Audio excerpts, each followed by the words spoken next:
Well, hello and welcome to another episode of Lawrence Academy Screencasts. Today we're going to focus on solving single-step equations.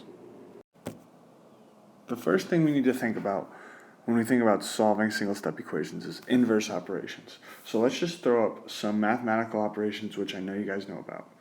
Addition, subtraction, multiplication, and division. Okay? So we call them inverses because they reverse each other, or they undo each other. They are the opposites or the reverse actions of each other. So addition is the inverse of subtraction, and subtraction is the inverse of addition. Multiplication is the inverse of division, and division is the inverse of multiplication. Now, as you move forward with algebra, you'll see a lot more done with inverses and more inverse operations. But we're going to stick to these four mathematical operations for right now. So here we have four examples of single-step equations in which we're going to solve. Okay, remember we're going to be using inverse operations and we want to get the variable by itself. Okay, so here's our first example. Okay, so x plus 4 equals negative 9. Since we're adding 4 to the x, we want to do the inverse of that, which is subtraction. So we're going to subtract 4. Remember, this is an equation, so in order to keep it balanced, we need to do the same thing to both sides. So if I subtract 4 from one side, I need to subtract 4 from another side, or the other side.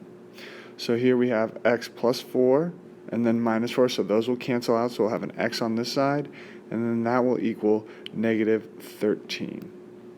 There's our solution for the first one. Now, whenever solving equations of any time, you can always plug the solution back in to the original equation, so you can feel free to do that on your own now if you wish. Our next example over here, x minus 7 equals 4, we're going to solve the same way. So since it's x minus 7, we want to do the inverse operation. So we're going to add 7. Again, we need to do that to both sides. Okay, so the negative 7 plus a 7, those are going to cancel each other out. So we're left with just x on that side. And then that will equal 4 plus 7, which is 11. And then there's your solution. And again, you can always plug that back in to check your work. Moving forward, our next example is negative 3x equals 33. Now remember, when we see a number next to a variable, that means multiplication. So this means negative 3 times x. So the inverse operation is division, so we want to divide both sides by 3. So, negative 3. So when we do that, negative 3 divided by negative 3 is just x because they cancel each other out. And we have a negative or a positive divided by a negative, which is going to be a negative, and then 33 divided by 3 is 11. So there's your solution to that example. Finally, our example is x over 5 equals 9. And remember that when we see a variable over a number, right, that means division. Okay, so the inverse operation here is multiplication, so we're going to multiply both sides by 5. So x divided by 5 times 5, those are going to cancel out, and we'll just have the x by itself over here. And then 9 times 5 is 45.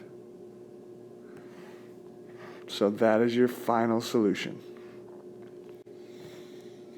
Okay, here you see 4 more examples. I want you to try these on your own, okay? The order is 1, 2, 3, 4, and that can be found in your guided note sheet, okay?